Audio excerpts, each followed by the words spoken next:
Tonight on Connecticut's news station, floods keep flowing. Even after Sandy and Irene, it didn't look this bad. We're getting a look at the latest conditions across the state. Flash flooding concerns remain into this weekend. A Fox 61 weather watch alert, but not the entire weekend's a washout. We'll explain. An overdose death spike in one county. Just asking everybody to stop is not a solution. The concerns we're hearing from local officials. Plus, an arrest made in a long, unsolved string of killings. And one of the victims has a Connecticut connection. Now at 6, this is Fox 61, Connecticut's news station. Good evening. Thanks for joining us for the Fox 61 News at 6. I'm Sarah Sanchez. And I'm Ben Goldman. With the recent floodwaters affecting communities from all around, one group that's being hit hard are local farmers. Yeah, their crops have been destroyed, resulting in millions of dollars lost.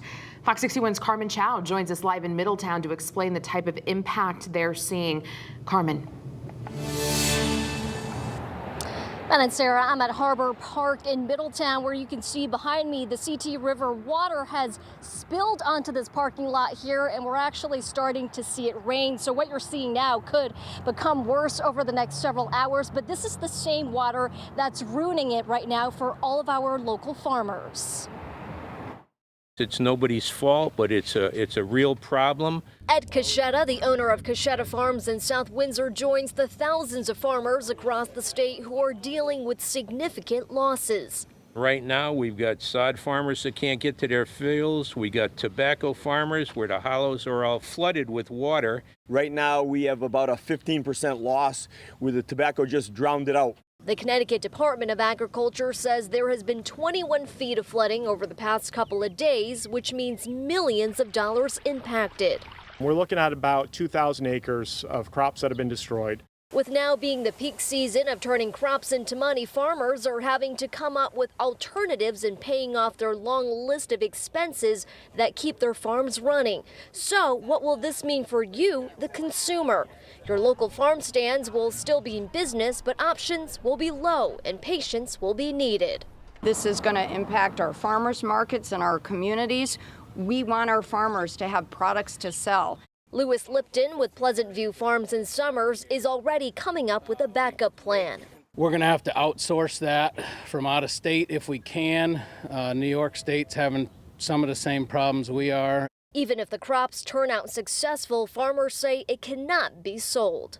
Once they're underwater, we're not going to, even if the plants survive, we're not going to pick it now. It's vegetables, it's contaminated.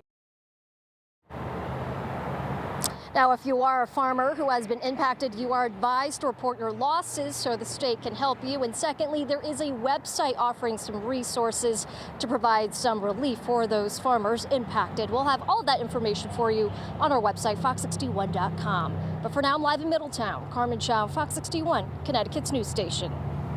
Thank you, Carmen. The day mostly was dry after rain this morning and overnight. Some areas are still seeing some showers like Carmen just mentioned there. Definitely an active weather day. Could we see more rain later this weekend? Amazing to say. Yeah. More rain. Is it even possible? Chief Meteorologist Rachel Frank joining us now. Hi, Rachel. This is the summer of rain, so we're going to continue along with that pattern. There is a chance for a leftover overnight shower or thunderstorm, so you could wake up again in the middle of the night hearing that. And then we're on the weather watch for Sunday with a renewed risk for flash flooding. But first things first, a flood watch is in effect through midnight tonight for some of those showers and rumbles of thunder.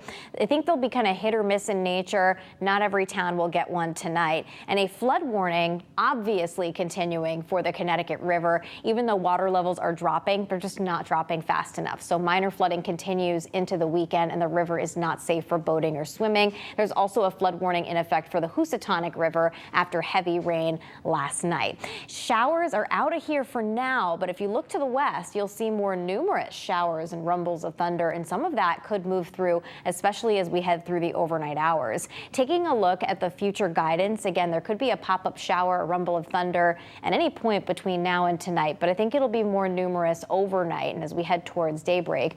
Right now, we're looking at temperatures in the 70s to right around 80 degrees. Tomorrow, a little bit of a break. It'll be partly cloudy, very warm and humid. Most Most of the state stays dry, but there could be an isolated shower or thunderstorm in the afternoon. I think showers and storms, though, are more numerous on Sunday. So that is the day that we're watching for that chance for localized flash flooding again. Your full forecast coming up. Rachel, thank you. New tonight, Vermont also still cleaning up after flooding hit the state. And we now know that one person has died after drowning in his home during the storm. Governor Phil Scott now calling for help on the federal level.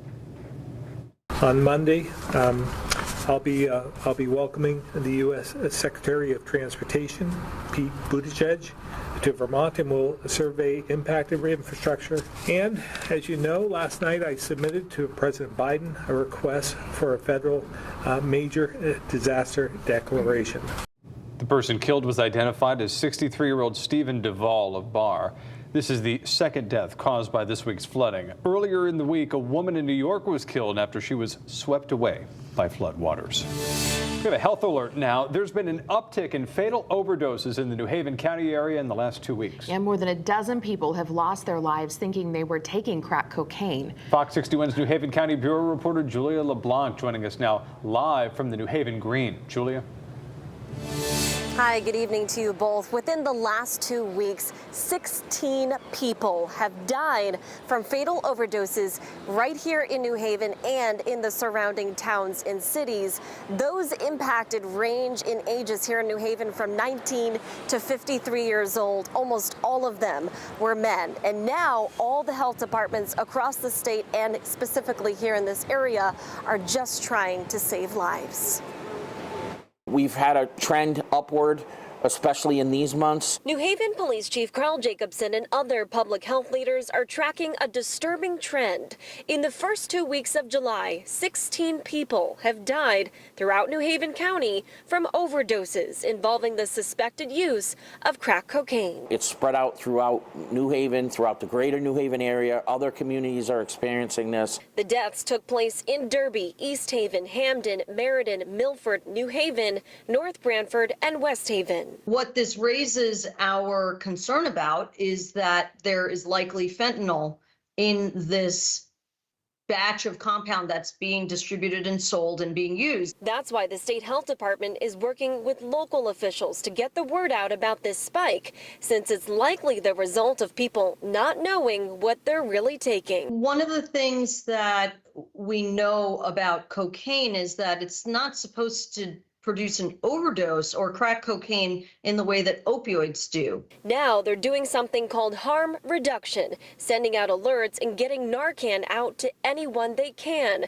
which could help save someone who may have consumed fentanyl. It can happen to anyone at any time. It's devastating. 16 people with all the resources we have. Fiona Farine knows the pain all too well. Her son Cameron died of a pure fentanyl overdose. At the time, he thought he was taking OxyContin. That OxyContin pill was actually pure unadulterated fentanyl, stamped as OxyContin. In honor of him, she started a nonprofit called For Cameron, an awareness effort to save lives, which is exactly what she's doing during this spike. We go into crisis mode, like, oh, what can we do? Now, one of the things you can do to keep yourself and others safe is to get your hands on these two products. This is Narcan and fentanyl testing strips. You should be able to get both for free at your local health department. You can also get Narcan at your local pharmacy for a copay. We're live in New Haven tonight. Julia LeBlanc, Fox 61, Connecticut's news station. Thank you, Julia. Well, new tonight, a Shelton man's facing charges for allegedly threatening Florida Governor Ron DeSantis online. Police say Brendan Hughes made the threat on Twitter. The threat said, quote, "I'm going to kill Ron DeSantis with a gun." According to the arrest warrant, Hughes told officers it was just a joke and he hates Ron DeSantis. Hughes is held on $1,000 bond. Major developments in New York's Gilgo Beach serial murders. Police announcing a man identified as 59-year-old Rex Heuermann is now in custody in connection with the string of nearly a dozen unsolved killings. One of those murders involving a woman from Norwich who went missing in 2007 and was found dead near Gilgo Beach in 2010. Officials saying the arrest is only the beginning in bringing closure to impacted families. Ladies and gentlemen,